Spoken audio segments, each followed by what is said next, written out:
A message from Muad'Dib about the 7th of July 2005. Dear viewer, I hope this finds you well, in good spirit and having a good day.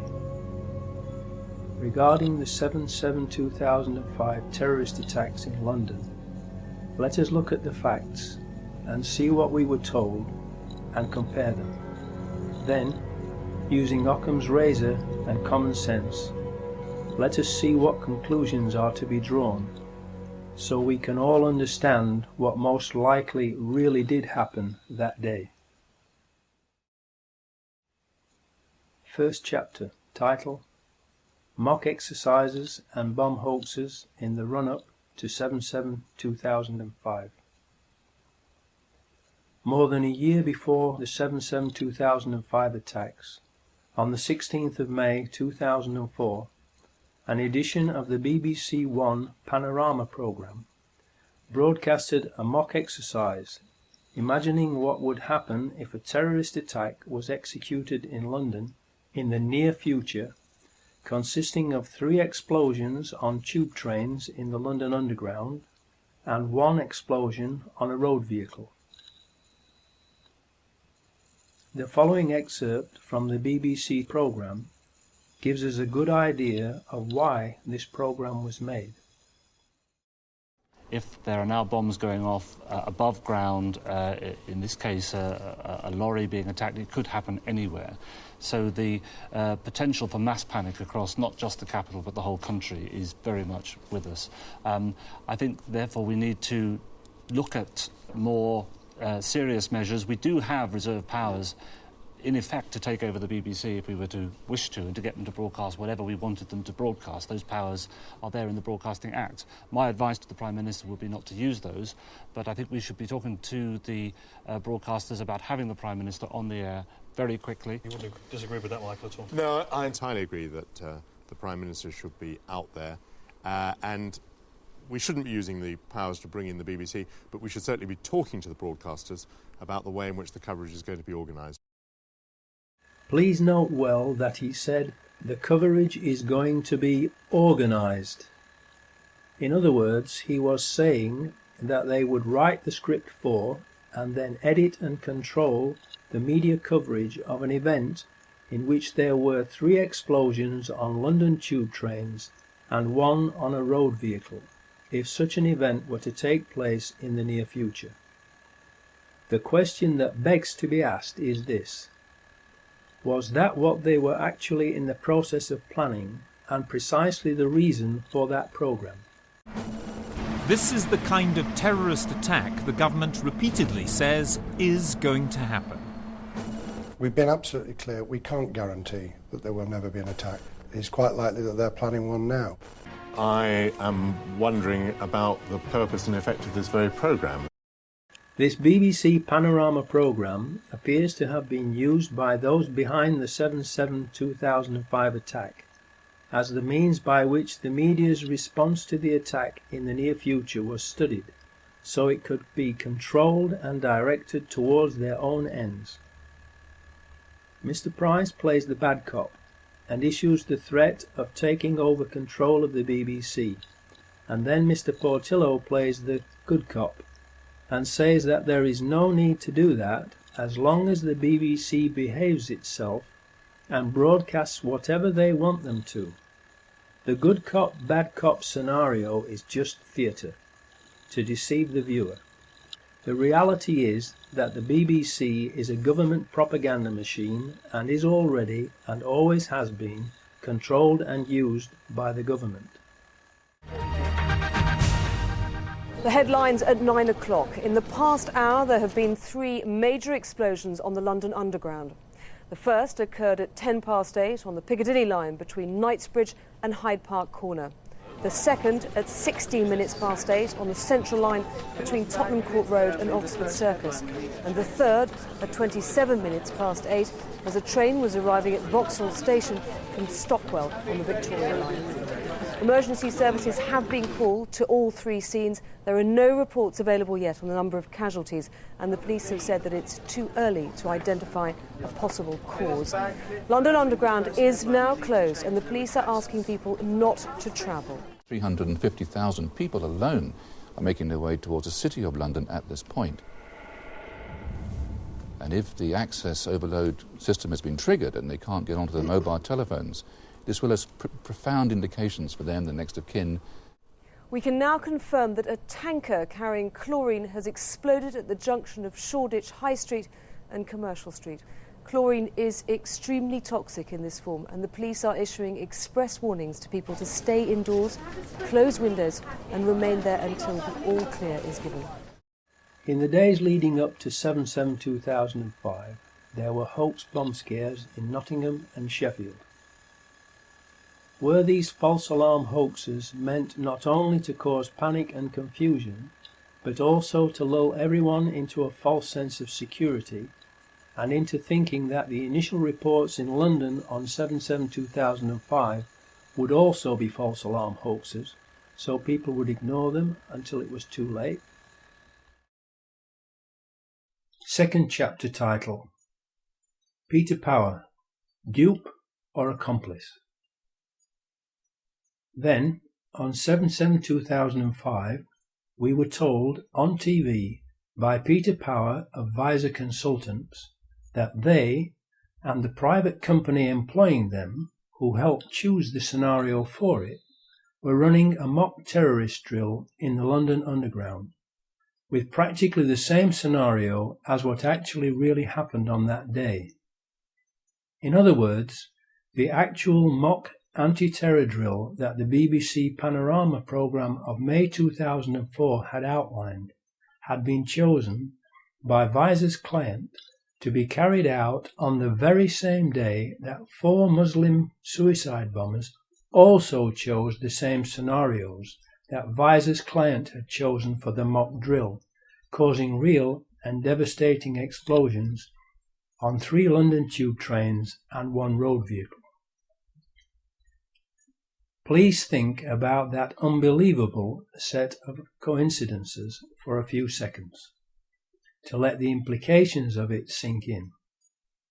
Then, please ask yourself, what are the odds against all of that happening by chance?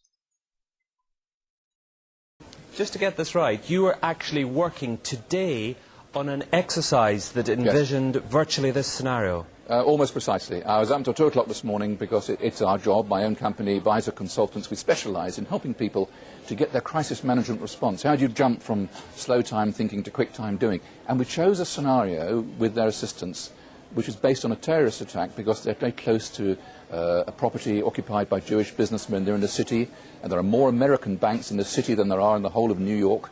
A logical thing to do. And I've still got the... I was going to say, how extraordinary today must feel for you as it unfolds.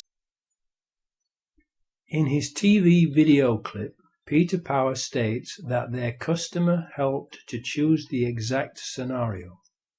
I repeat, Visor's customer helped to choose the exact scenario. To this day, Peter Power refuses to publicly identify the customer who chose the exact scenario. Why? Third chapter title: Foreign Security Firms. Can they be trusted? Verint Systems is the security firm that is responsible for the CCTV surveillance cameras in the London Underground rail network, and it is an Israeli company with approximately 1,000 employees. No CCTV footage of the 4 Muslims boarding the tube trains has been released by Verint, who claim that their cameras were not working. Why? Because the 4 Muslims were not on the tube trains that blew up. Fourth chapter title: The 4 Muslims, Actors or Patsies? We were also told that the training exercise involved 1,000 people and, of course, amongst those 1,000 people would have to be the 4 people who were recruited to play the parts of the mock terrorists. Therefore, as part of the exercise, they would have recruited 4 young Muslim men to carry 4 backpacks that were to contain mock explosive devices. Who were their Muslim recruits? These Muslim men would naturally buy return train tickets and not one-way tickets, because they would be going home after playing their parts in the training exercise. One of them, the oldest, who would be considered the ringleader of the group because of his age, would have been asked to make a suicide video prior to 7/7/2005, being told it would form part of the training mock terrorist exercise, in order to make the exercise, and possibly a film to be made of it, look as realistic as possible. He would obviously not have been told the details of the whole plan until later, probably when he and the others arrived at Luton on the 7th of July 2005, to make absolutely certain that the scenario of the drill which would take place that day could not be talked about by or to anyone. The second oldest would also be asked to make a similar video as a backup for just in case anything went wrong, and or the oldest pulled out of the drill before the 7th of July 2005. It should be noted that neither Mohammed Siddiqui Khan nor Shehzad Tanweer specify what their targets were in their videos.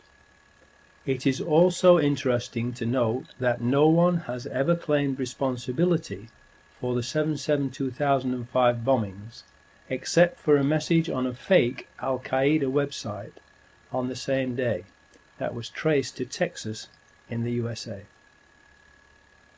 2 years afterwards, because more and more people doubt the official story and are proving it to be lies and deception, and are rightfully demanding an independent investigation, the police have arrested, frightened, intimidated and harassed Mohammed Siddiqui Khan's widow into publicly condemning her husband.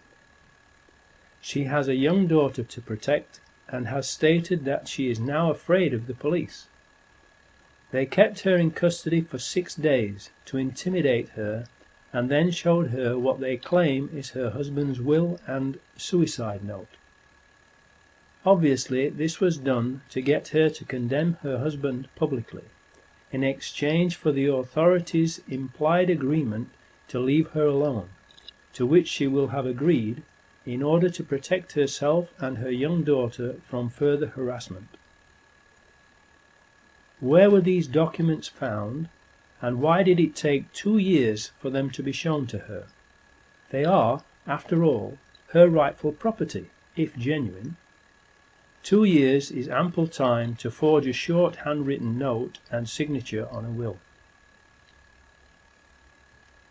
In view of the amount of time this suicide note has taken to be mentioned, the timing of it, and all the lies and evidence the authorities have told, fabricated and planted, it cannot be trusted and must be considered another forgery, along with any other new so-called evidence that they might come up with. So the scene is set for the training exercise to go ahead. The fake terrorists have been recruited, the suicide videos have been made, and everyone has been given basic instructions for the day that the exercise is to be put into operation, 7/7/2005. The 4 mock terrorist actors were to meet at Luton train station at 07:20 a.m. on the 7th of July 2005 and catch the 07:40 a.m. train from Luton to King's Cross Thameslink station with their pretend bomb backpacks, and then split up and catch 3 tube trains and 1 bus to prearranged destinations where the fake explosions were to take place as part of the training exercise. Finally, the big day arrived. Everyone was ready. Everyone was either already where he was meant to be or was heading there. But first let us take a step backwards for a moment to look at the bigger picture. and put this mock terror exercise into context with what was happening in Britain at that time. Tony Blair was in big trouble because he had just been sent a very clear message from the British nation via the May 2005 general election, in which he was almost voted out of power, that the British people did not want British troops fighting in George Bush's war of terror in the Middle East. So, to be able to keep the British troops fighting in the Middle East, Tony Blair desperately needed something to happen to change the nation's mind.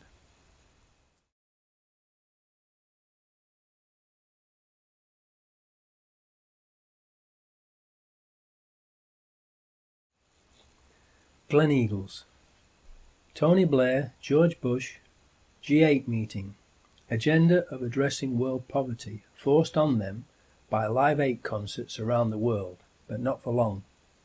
Their lucrative, evil, phony and very unpopular war on terror, which is really a war of terror, will promptly return to the top of the agenda with 4 big bangs.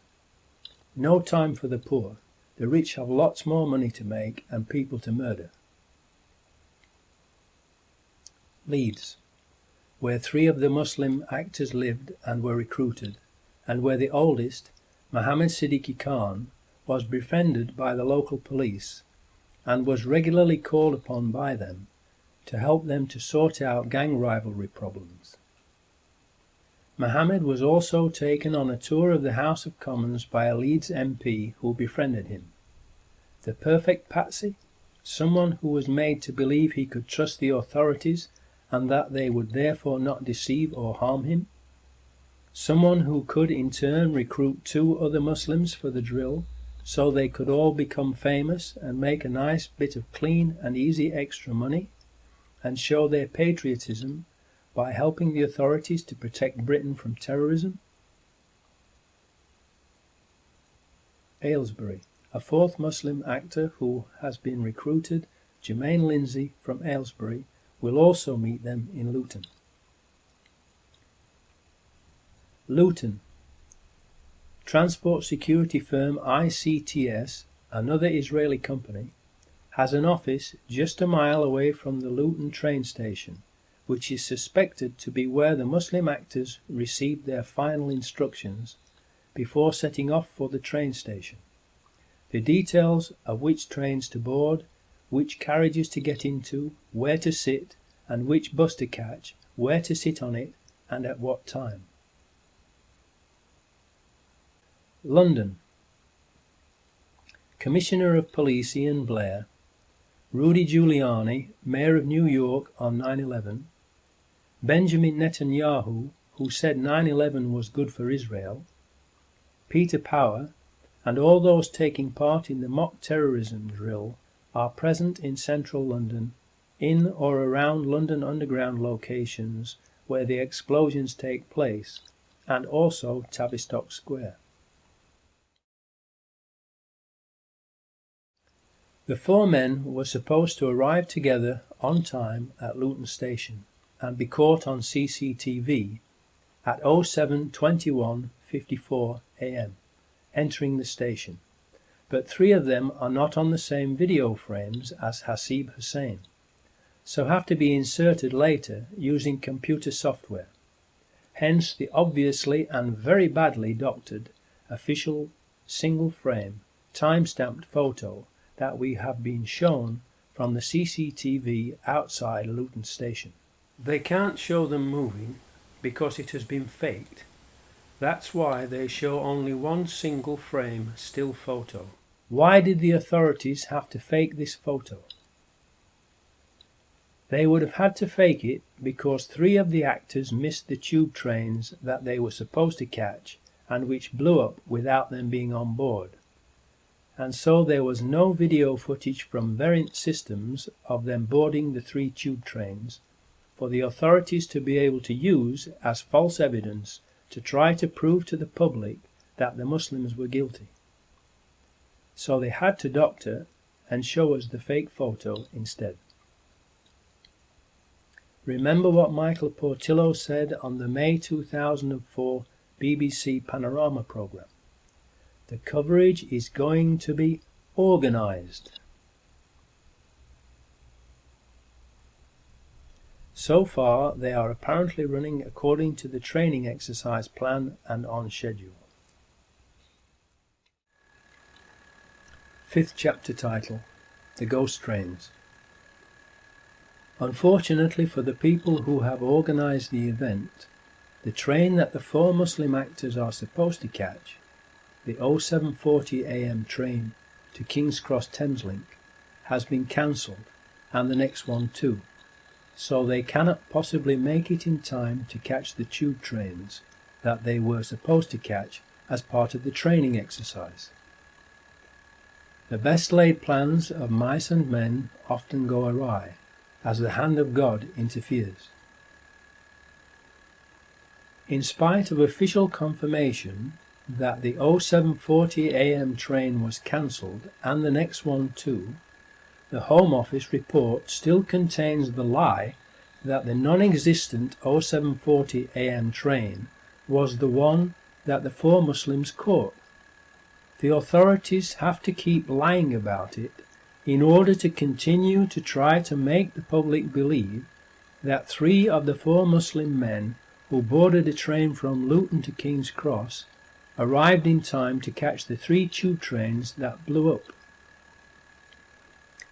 In doing so, the authorities make it perfectly clear that the truth of what happened that day is of no importance to them. It is obvious from their actions that the only thing that is important to the authorities is to make us believe what they had already planned to make us believe, even when the facts prove it to be a lie. The first available train the Muslim actors can catch gets them to King's Cross after the tube trains have already left without them. Hasib Hussain splits off from the other 3 at King's Cross Thameslink station, because he still has time to catch the number 30 bus as his part in the mock terror exercise. When the tube trains they were supposed to catch are blown up, the other 3 smell a rat and realise they have been duped and are Muslim patsies who will be blamed for the attacks, and everyone knows what happened to Lee Harvey Oswald. The Muslims are not from London. Their homes are many miles away, and so they are like fish out of water, and have no idea what to do or where to go and hide. They realise that they can't go home, and do not know anyone in London whom they can trust. The phones are all not working, first of all because they were jammed and then shut down by the authorities. So they cannot phone anyone to tell them what has happened. What can they do to prevent themselves from being wrongly blamed for the explosions? What would you do in that situation? On one of the early TV news broadcasts that day, a newsreader announced that a report has come in that 3 of the terrorists involved in the bombings had been shot and killed by the anti-terrorist branch of the police at Canary Wharf in the Docklands area of London's East End.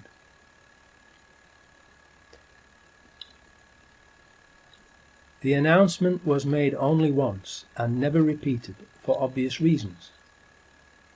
How could suicide bombers possibly have survived the tube train bombings and then been in the Docklands to be shot?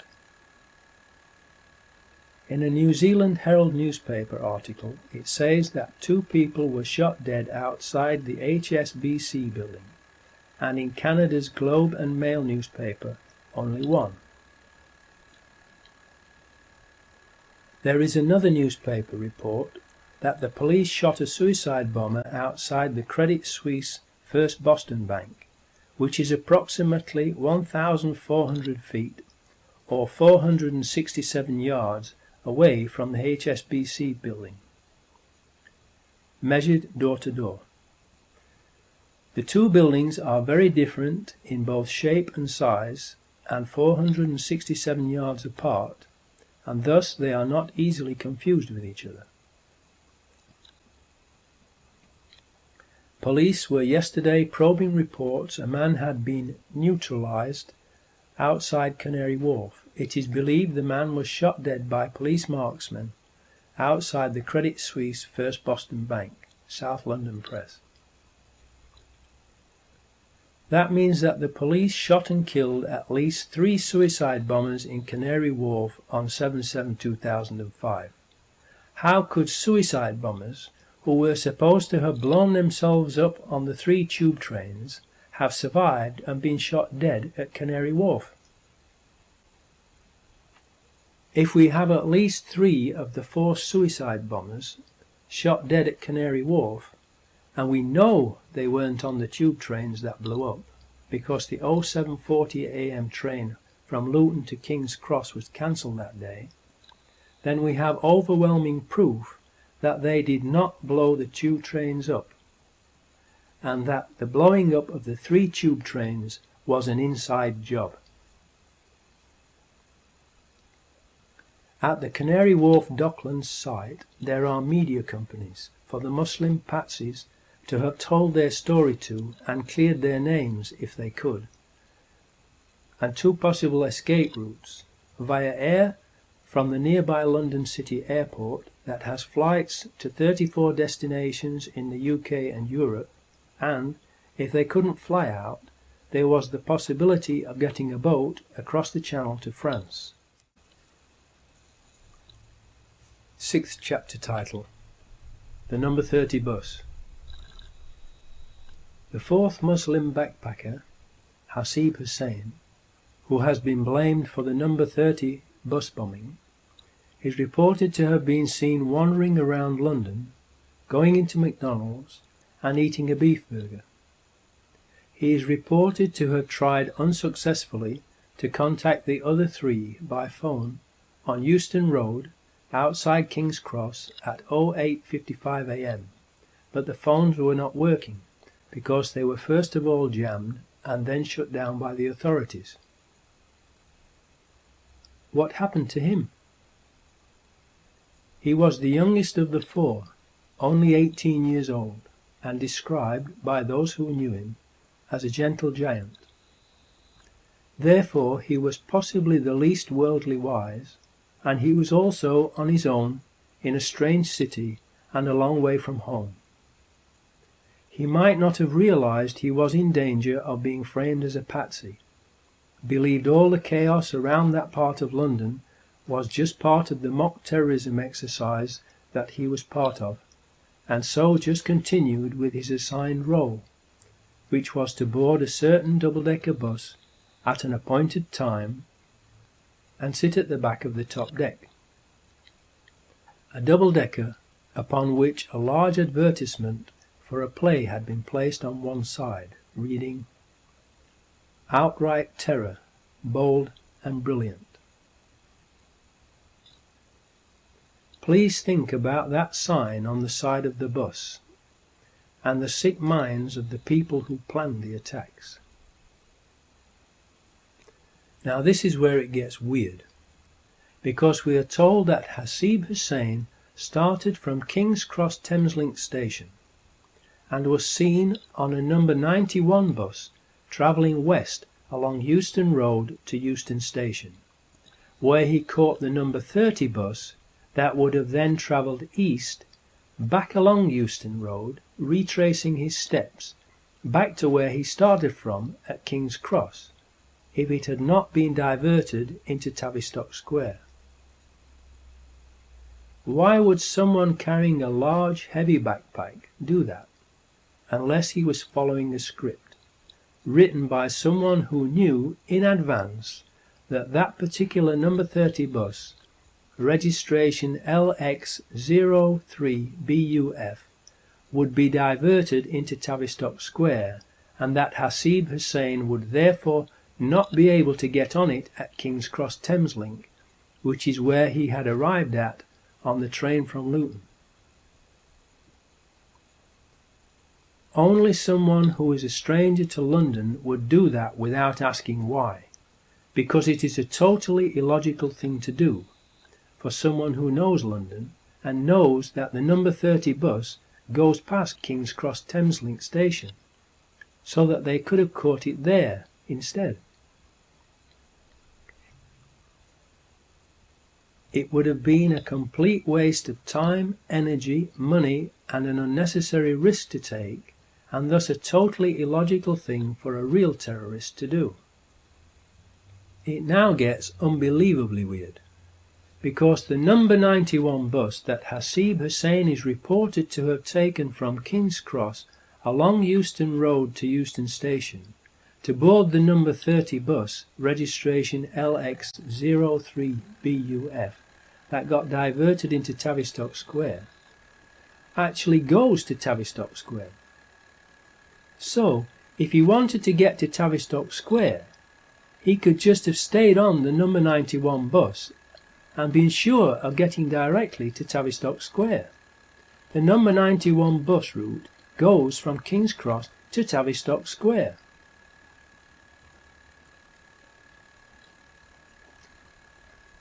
That is conclusive proof that that particular number 30 bus, registration LX03BUF, was part of Peter Power and his customers' mock terrorist drill, pre-rigged with explosives, like the 3 tube trains, and was pre-planned to be diverted into and blown up in Tavistock Square, rather than blown up by a backpack bomb. Whoever planned this obviously planned to kill Hasib Hussein with that bus explosion, so he could not tell anyone what had happened, just as they had planned to kill the other 3 Muslim actors with the explosions on the 3 tube trains. At 0900 AM, a number 30 bus, registration LX03BUF, left Marble Arch on its return journey to Hackney Wick.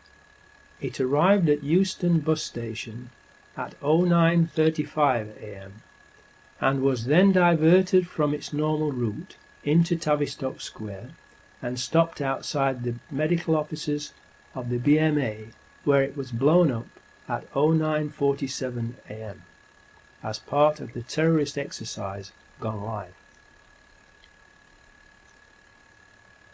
This also fits with the BBC Panorama mock terrorist programme of May 2004, where the explosion of a road vehicle was scheduled to take place after the 3 tube train explosions. A white van from a demolition company called Kingstar is seen and photographed parked at the side of the bus immediately after the explosion, and a mysterious witness, Richard Jones, gives an account of what he says happened to the bus on camera, which is something that normally would not be allowed by the police unless it was part of a film training exercise. Then, after a spate of very contradictory TV and newspaper interviews within a very short space of time that makes sure everyone now believes the explosion was caused by a suicide bomber on the bus, Richard Jones disappears from view. However, and of particular interest, some newspapers, including the UK's Sunday Mail on the 10th of July 2005, reported that Richard Jones served an apprenticeship at an explosives factory in Ayrshire. Richard Jones' statements about the suicide bomber are very suspicious for 2 reasons. First, because they are so inconsistent and contradictory that they are not believable. And second, because criminals usually accuse someone else to divert attention away from themselves. Is that what Richard Jones did? He says that he and 11 other people got off the bus just before it exploded. Were the 12 of them a team, with the other 11 there to cover up what Richard Jones was doing as he planted a bomb? Another strange statement he made to the Sun newspaper, reported in the 8th of July 2005 edition, is that he got off the bus because he had reached his destination. How could he possibly have reached his destination on a bus that had been diverted from its normal route unless he was part of the mock terrorism exercise team and got off the bus as planned in Tavistock Square after planting a bomb just before it was detonated. Does he work for Kingstar? Kingstar, whose white van was parked next to the bus, is a company that specialises in controlled demolitions, and Richard Jones said he served an apprenticeship at an explosives factory in Ayrshire.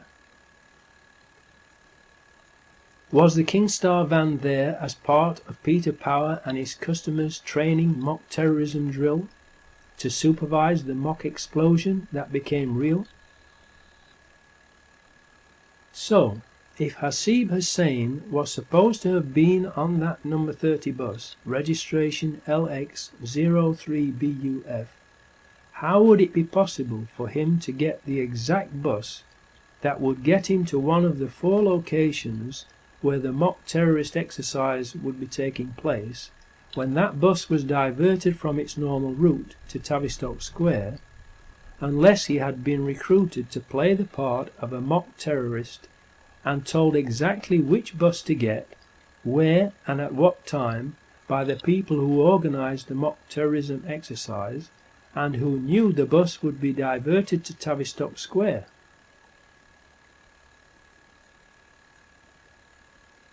The odds against that happening by coincidence are unbelievable, and thus it is not possible that it was a coincidence. Another unbelievable coincidence is that all of the CCTV cameras at all 4 of the blast sites were not working that day. The 4 CCTV cameras on the number 30 bus were, just like the Israeli Variant Systems ones on the Underground, not working, and there are no reliable witnesses who can place Hasib Hussain on the number 30 bus. Richard Jones is an unreliable witness whose physical descriptions of the man he says was the suicide bomber does not fit with Hasib Hussain's appearance or what he was wearing that day. So there is no proof that Hasib Hussain was either on that bus or blew it up.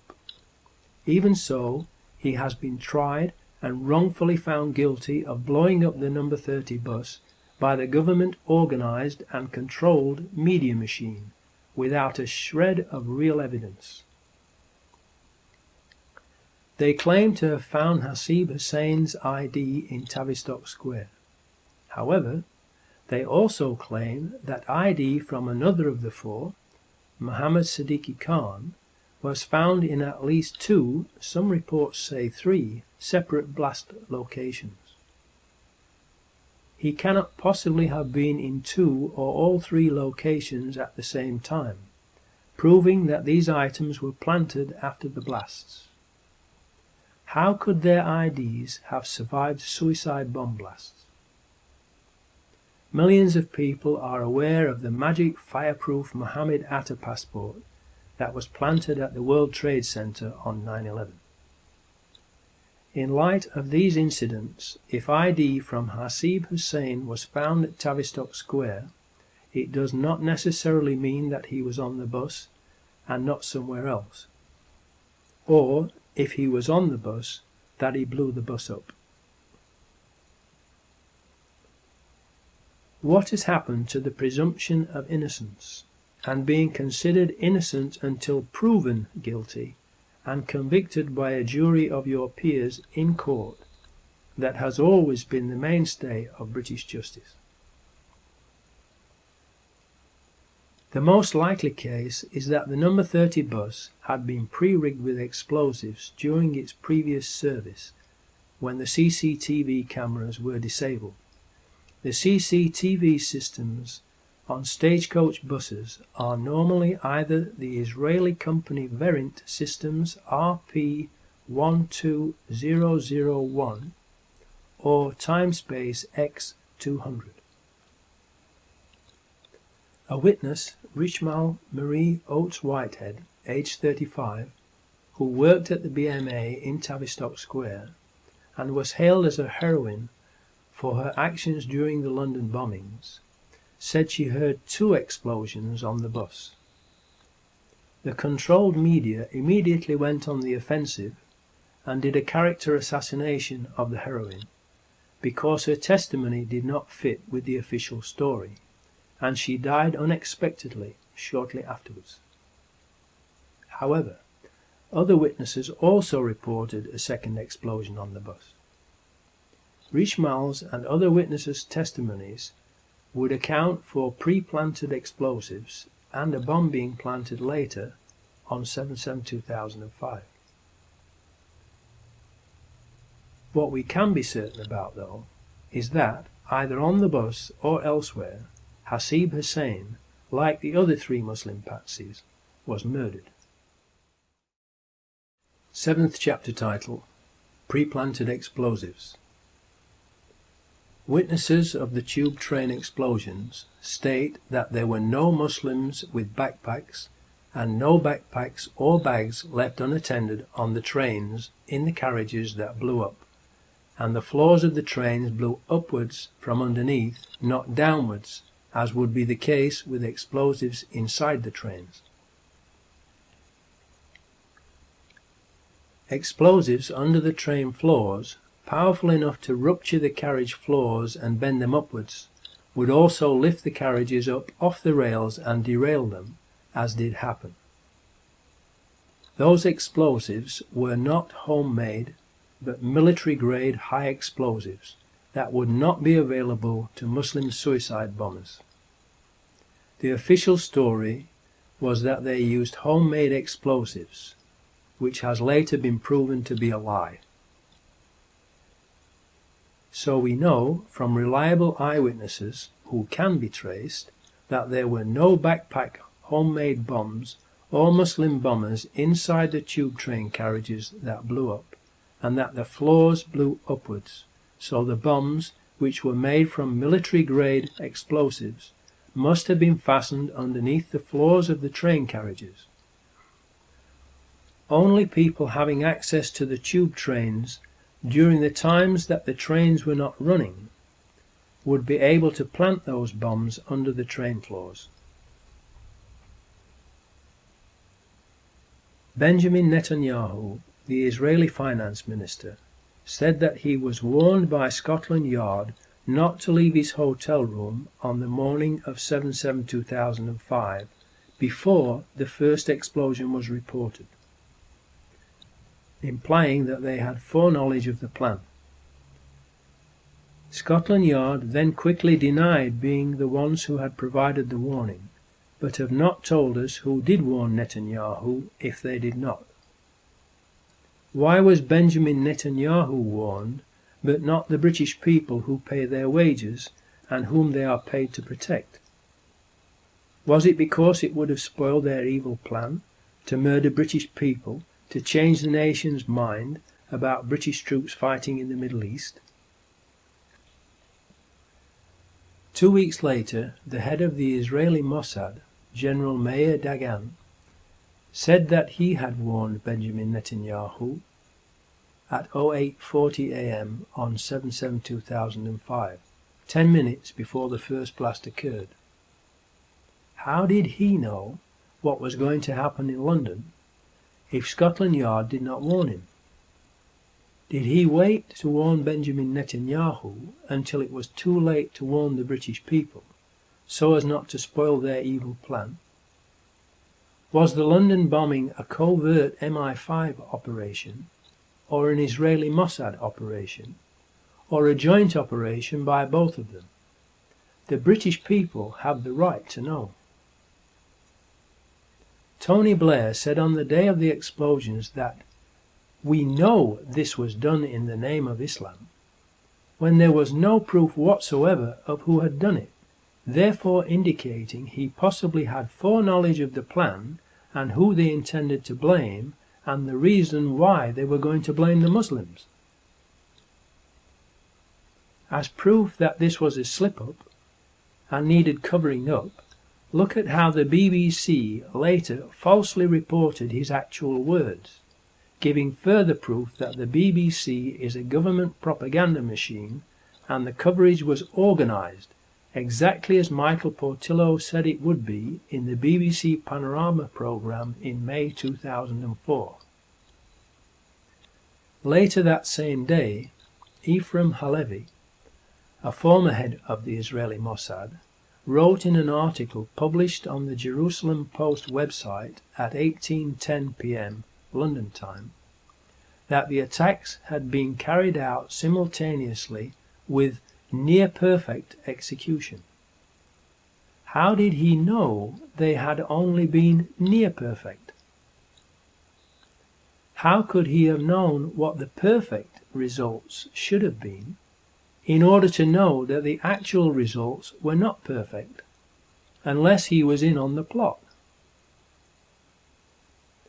How many more people had they intended to murder in order for it to be considered perfect execution? How did he know, at least 2 days before the London authorities released the information on the 9th of July, that the bombs were detonated simultaneously, unless he was in on the plot? As proof that this too was a slip-up, the Jerusalem Post article in question was completely removed from their website after people began to ask similar questions. The following day, Police Commissioner Ian Blair also made a slip-up on camera and said that there were 4 miserable bombers, and then very quickly corrected himself, showing that he too possibly had foreknowledge of the plan to use 4 Muslims as patsies. If London could survive the Blitz, it can survive 4 miserable bombers like this. I'm not saying there are 4 bombers, 4 miserable events like this. We are told that the first reports were of an electrical power surge that occurred, and then later we were told that there were bombs that exploded on the tube trains and that it was an Al-Qaeda terrorist attack, with Muslim suicide bombers carrying backpack homemade explosive devices onto the tube trains. A couple of weeks later, a Brazilian contract electrician is brutally and publicly murdered on a tube train, and again we are told lies by the police and media about him. He was a contract electrician.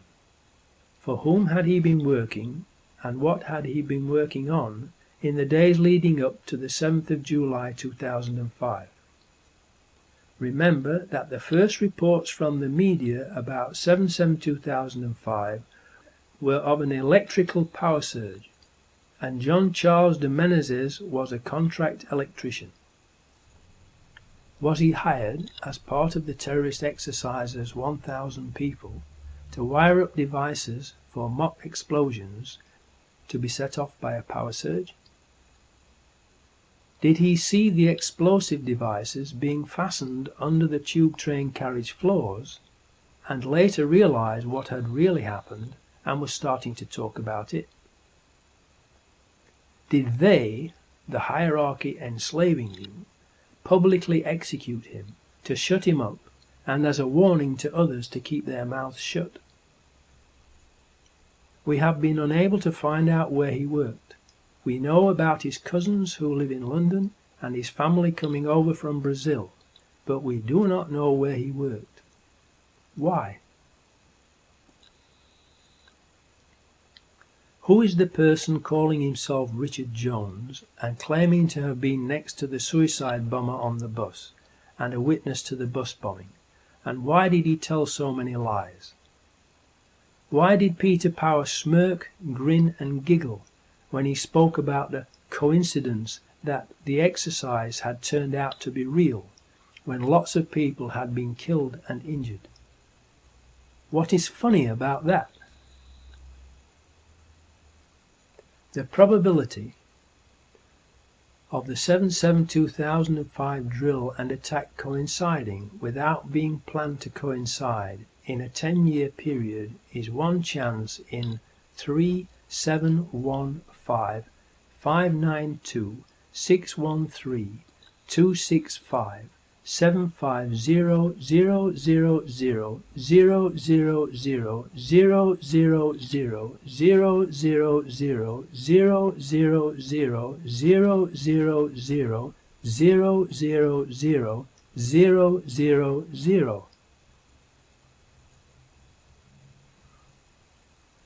I wonder why the media aren't investigating the drill.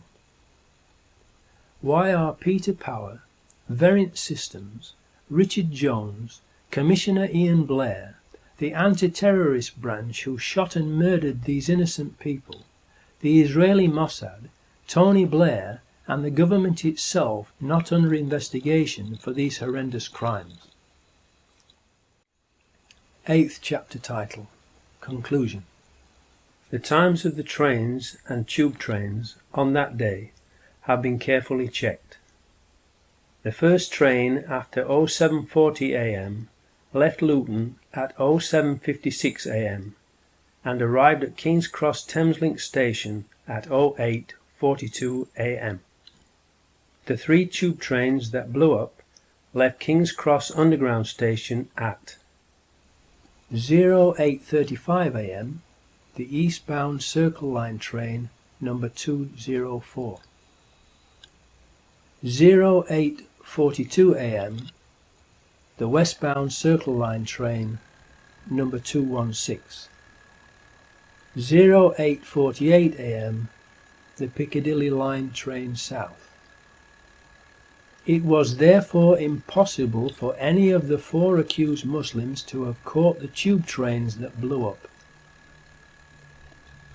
If we have at least 3 of the 4 suicide bombers being shot dead at Canary Wharf, and we know they weren't on the tube trains because the 07:40 a.m. train from Luton to King's Cross was cancelled that day, and the photo of them outside Luton station at 07:21:54 a.m. is a fake, and that Hasib Hussain was part of the mock terrorism exercise, then we have overwhelming proof that the 4 accused Muslims were patsies and are innocent, and that it was an inside job, and that, like Lee Harvey Oswald, they too have been murdered to silence them. Whether the bombings were done by MI5, the Israeli Mossad, or both of them and or others has yet to be determined. But the one thing that we can be sure of is that it was not done by 4 young Muslims. 9th chapter title, Epilogue. Hopefully, among the security services, there must be at least some decent, honest people who know that the official story is a pack of lies and are troubled by it. Unfortunately, they are all keeping quiet about it. We need them to have the courage to come forward and say what they know and arrest their evil colleagues and bring them to justice if they don't want to be also condemned as accomplices of the government and media criminals who committed treason and mass murder that day and helped to cover it up, enabling the Orwellian Big Brother police state plans for Britain to pick up steam, and the real perpetrators, the New World Order government terrorists, to plunge the world into World War III and Armageddon. Why do you think they have made a Big Brother TV program? To program people's minds and get them used to the idea of living under constant surveillance, and to like it, and volunteer to take part in it. Why do you think they are called programs?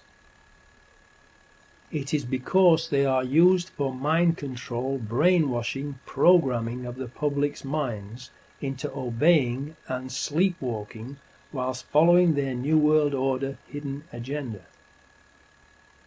The sleeper must awaken. The sleeper must awaken. The television is the greatest mind control and propaganda weapon ever invented. Do you think you should be paying for a TV license to fund all their programming of your mind and the lies and propaganda they are broadcasting to deceive, brainwash, control and enslave everyone, including you? Does the TV and watching it not already control most of your life and the way you think? Do you think you should be paying for all those CCTV cameras and their operatives to spy on you everywhere you go, so they can enslave you and fine you, thereby stealing your money for doing nothing wrong? Especially when they use your own money from those fines and taxes to pay for even more CCTV cameras, so you have even less privacy and freedom. And then they claim that the cameras do not work when there is a real crime being committed by the people who control the cameras. Don't you realize that in paying fines and taxes you are actually paying for the chains they are using to enslave you with? Wake up, look and see the reality that you are actually paying for them to turn you into their slave. The government is continually and illegally passing new legislation to restrict your freedom and obtain more and more information about you to control you, and yet they themselves are becoming more and more secretive and out of control. They have turned the relationship between the people and government into the opposite of what it should be.